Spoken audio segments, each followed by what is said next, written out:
March of 1993, the people in the town of Cosford, England, were in for a surprise. Around 8:30 p.m. on March 30th, 1993, the Somerset police began receiving reports of a large unknown object flying overhead. The first detailed report came from an off-duty police officer. He was at Quintock Hills heading a group of local scouts when they all noticed a large object flying above them.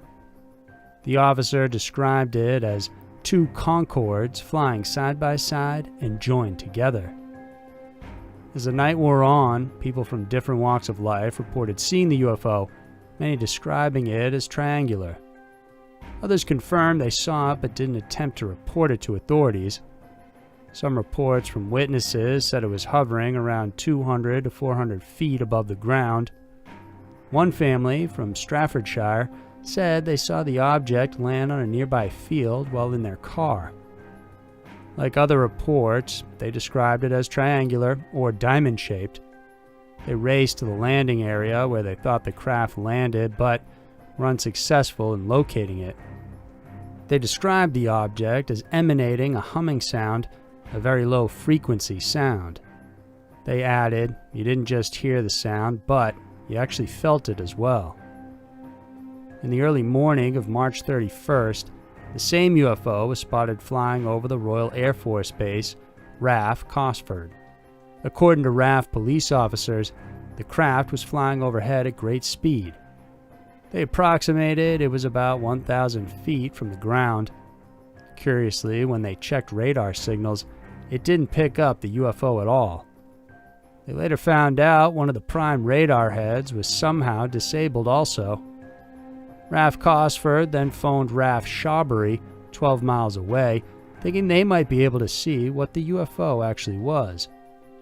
The base meteorologist took the call, and when he looked into it, he was surprised to see a solid object. He described it as about 200 feet long, and it was emanating a low hum. According to the meteorologist, Wayne Elliott, while he was looking at the craft, he saw it was putting out a beam of light directed towards a field beyond the perimeter base. It was tracking in a sweeping motion as if it was looking for something on the ground. Afterward, the beam of light retracted, and then the craft slowly moved off, flying somewhere between 20 to 40 miles per hour initially, before shooting off in Mach acceleration in a matter of seconds. Aside from the meteorologist, several civilian witnesses also corroborated this scene. The next few days and months saw a flurry of reports about the UFO sighting. There was also a Ministry of Defense, also known as MOD, investigation because of the amount of sightings generated by witnesses.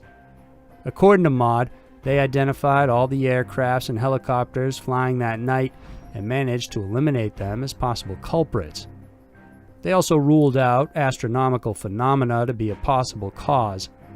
However, it was revealed a Russian rocket that was carrying a communications satellite, Cosmos 2238, was re-entering the atmosphere that night. It's believed as it re-entered, it broke off into pieces, which explained the high-altitude lights and accounted for the number of sightings around 1:10 a.m.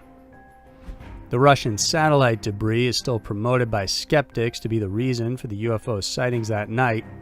However, Wayne Elliott, the meteorologist, spotted the UFO an hour after that time frame, making it impossible to be the cause of the UFO that he saw.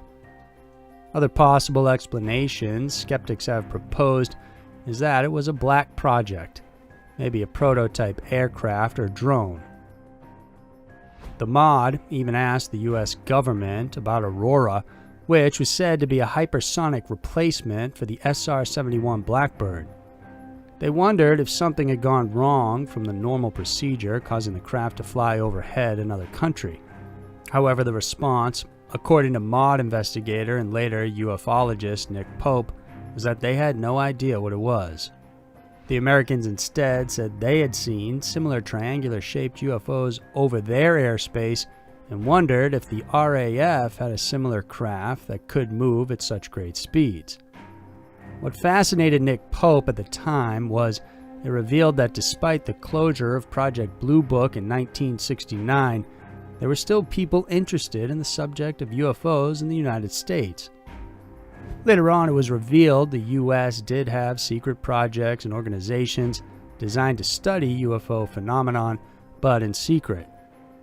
In the end, the MOD's investigations could not determine the source of the sightings, but the final report included the line that the object would appear to be of considerable defense significance, a far cry from the usual no defense significance line used by MOD and other sightings. Even more curious with the Cosford Incident is it happened exactly 3 years from what is considered the most remarkable UFO sighting in Europe, the Belgium Wave. This Belgium Wave was a set of UFO sightings witnessed by more than 1,000 people all across Belgium. It caused the scrambling of 2 fighter jets as the objects were captured on radar. Although it spanned several months, the peak of the sightings occurred between March 30th to March 31st in 1990.